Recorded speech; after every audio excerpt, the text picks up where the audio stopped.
Coming up on Mountain News this morning, health leaders here in our region look for help from their communities as they continue to help people heal after historic flooding. And an organization collects thousands of books to help refill the libraries of some of the flood-damaged schools here in eastern Kentucky. Dedicated to eastern and southern Kentucky, this is WYMT Mountain News this morning.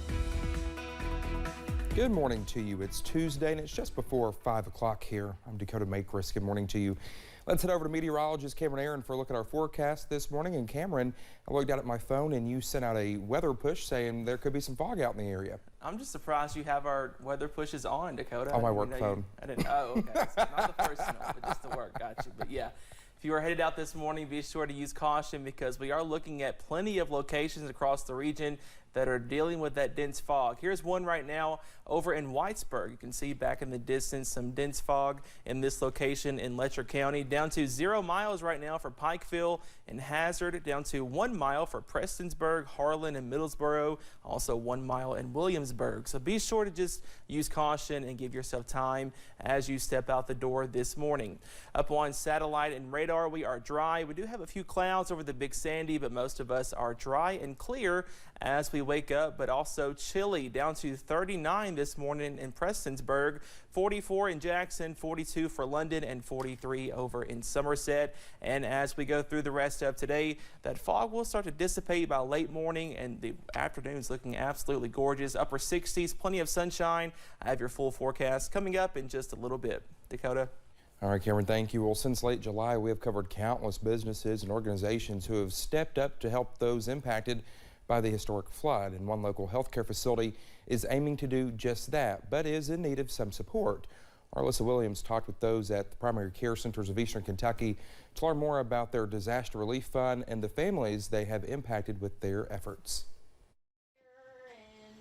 Like many families following July's flood, Jody and Tanya Johnson of Perry County were left with a home damaged by floodwaters. Well, you know, the home is still standing, but of course it had to be, everything had to be torn out and start back new. But thanks to primary care centers of eastern Kentucky, the Johnsons were able to check household appliances off their list of things they needed. Well, at first I thought, there's no way this is really true. There's no way. But we were contacted by a family friend who said, yes, please go apply this. This is real. So we did and received a response. PCCEK has partnered with the Kentucky Primary Care Association to create the Rural Health Collaborative Disaster Recovery Grant, which helps to give flood victims new household appliances. Appliances, we picked that because people were starting to get their houses cleaned and they didn't have anything. They didn't have anywhere to store their food, prepare their food, wash their clothes. So we picked appliances because we felt like that was the next important thing. Primary Care has helped 142 families with this grant program, but they are asking for additional support to keep this work going. It is in such desperate need that we are now sitting with 105 applications waiting to be funded, and we've run out of funds for this. So we are really in desperate need of major donors. Hoping to receive the help they need to continue helping families across the region who need it most. In Perry County, Alyssa Williams, WYMT Mountain News. Well, those with primary care say they are grateful for the support they have already received in these efforts, but because the need is so great and they want to continue helping if they can. An organization collected more than 15,000 books for eastern Kentucky schools hit hard by flooding. The International Book Project's book drive's goal was to collect 5,000 books, and that goal was exceeded by a good amount. The books will fill the library at Heineman Elementary School in Knott County. The extra will go to the Heineman Settlement School and a second elementary school. Wolfe County school officials are seeing an increase in students using vapes. The superintendent says health and safety is their top priority. He says he is alarmed by what is inside vapes, and a school resource officer says vapes are easy to lace with illegal drugs like meth and heroin.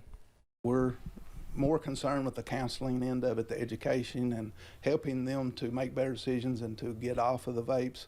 But you know, you could be expelled. If you're going to come to school and you're going to give a narcotic in one of these vapes, you're going to give it to somebody else's kid, you're going to get an expulsion hearing. In just one day, the school district took away 7 vapes from kids.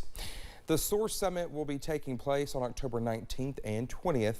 The event will be back at the Appalachian Wireless Arena in Pikeville this year. The executive director of Source says there will be multiple keynote speakers to look forward to.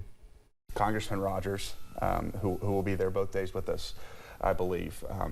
Having him and his leadership in the 5th District for so long, and his support is sore. But having him, Governor Beshear will be there on day 1 as well with Congressman Rogers. Oh, there is still time to register for the event. You can find that link on WYMT.com.